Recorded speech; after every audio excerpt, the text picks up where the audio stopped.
I'm the cabin boy, call me Jim. His name's Jim.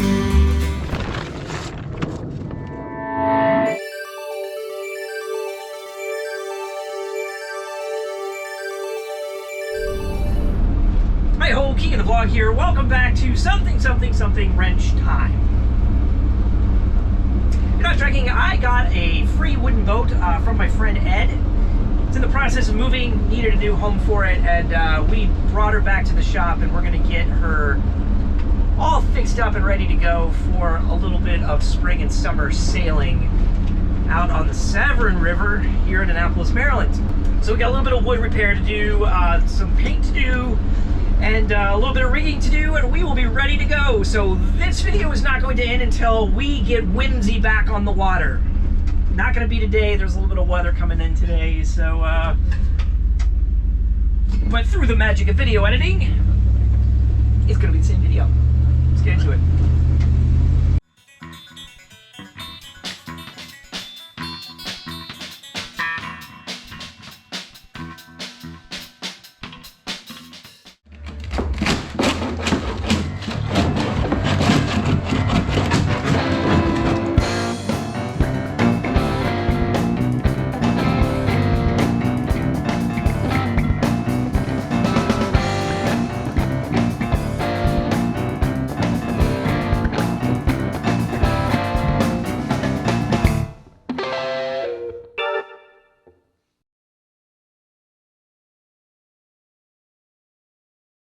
Well, no. That you could get on Facebook for like $100. Oh, I haven't seen it. But you could make one for 1,000, so Yeah. that makes much more sense. Could it be? What's this? You got to realize that you're never a real boater unless you own at least 100 feet of boat.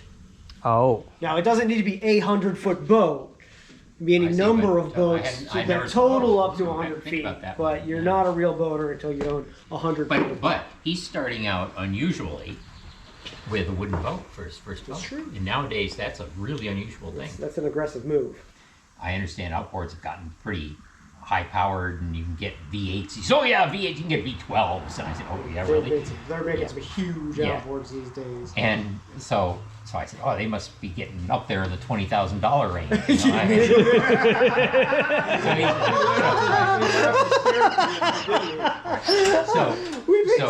You know, I mean, I knew I was off, but I didn't know by how much I was off. Okay, what's a 26-foot like name brand center console cost these days? Probably close to 100, 130 grand if you're like a Whaler or an Everglades or some like nice brand. Now that normally broke down, or whatever that price was, it was half boat, half motor. 100-foot rules specifically for water. French cars. Maybe it's in millimeters anyway. It's in meters. How many centimeters of citrons do you need to be a true French car enthusiast? If it's more than Steve has, then it's unobtainium. Somebody does have this.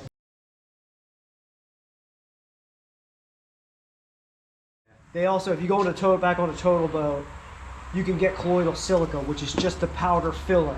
So you get regular resin and the thing of colloidal silica, and then you can mix it up to the consistency that you want for the application that you're using. That's pretty cool. This is going to be whatever it is, and then maybe if you had regular resin, we could thin it down a little bit, but take a ball of this, take a ball of this, right? It is 1-to-1. And then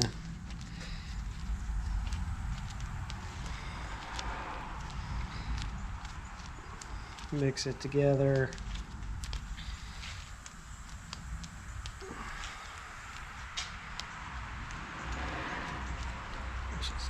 This isn't quite what I would choose for this application.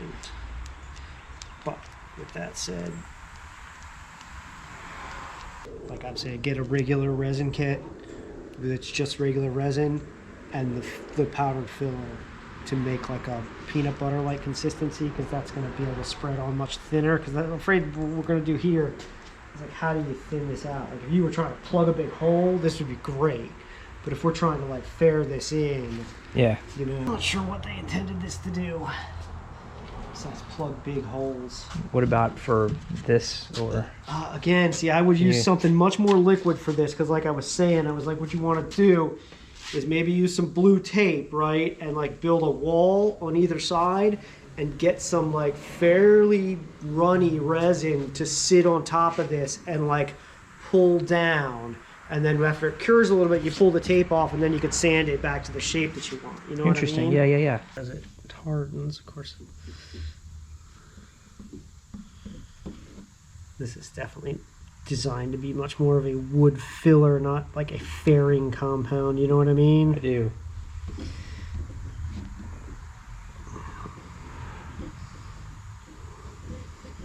Okay, to recap. This stuff did not work for what we needed it to do. If we needed to fill a hole, this would probably work fine. What we have decided to go with is the West system. So we are going with the 105 epoxy resin, the hardener. This is the special clear that Jerome recommended, and the high density filler to thicken it up as we need. So if we want to make it a little more pasty, especially for the transom, then that's what we're going to do. So we're going to try to skim coat this thing and then get a good sand on it and then paint it. And then we are going to be mostly finished with this boat and ready to go for sale. Low density. This or this. Which one's easier to sand?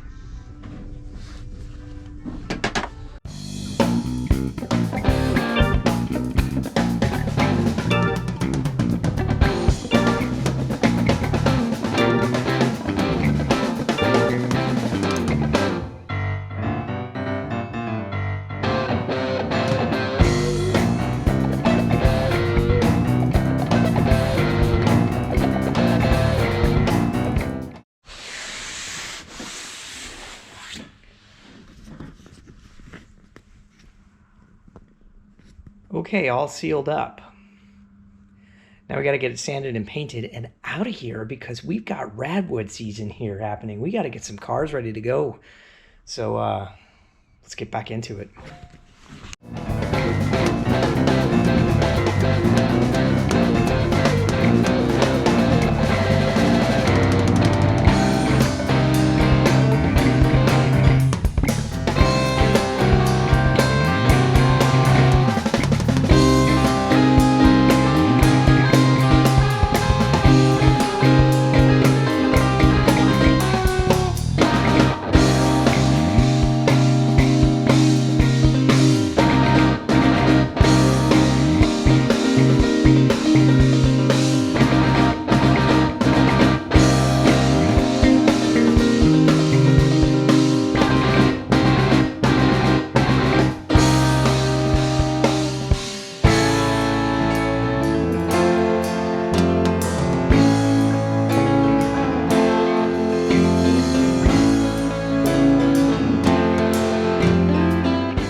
Back there where?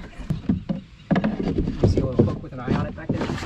Oh, it's up there in the corner. Oh, this? Yep.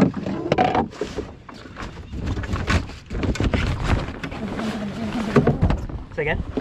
Yeah, that's the Traveler, so...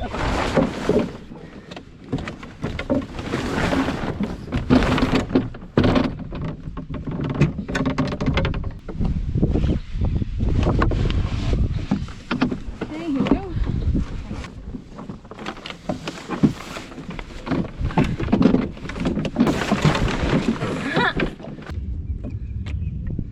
Something's not right. Okay. Will you humor me for a minute while I consult the internet? Sure.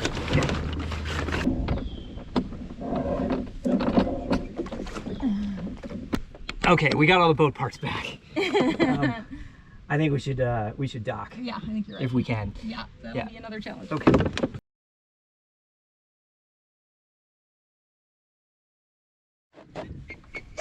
Success number one, the rudder is in all the way. All right.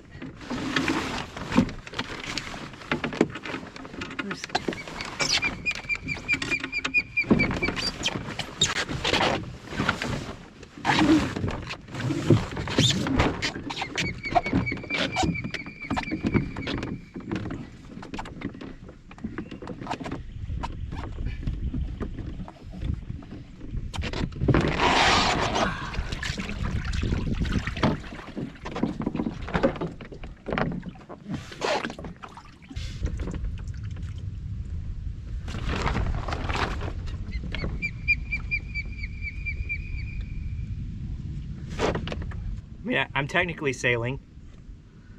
Not very technically. Not very technical. There we go. I'm sailing.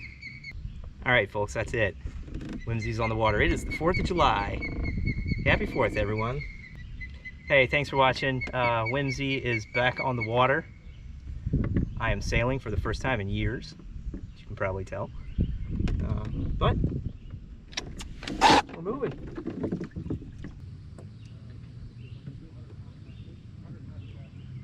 Here we go. I'm sailing. Haha. I am the cabin boy, call me Jim. His name's Jim.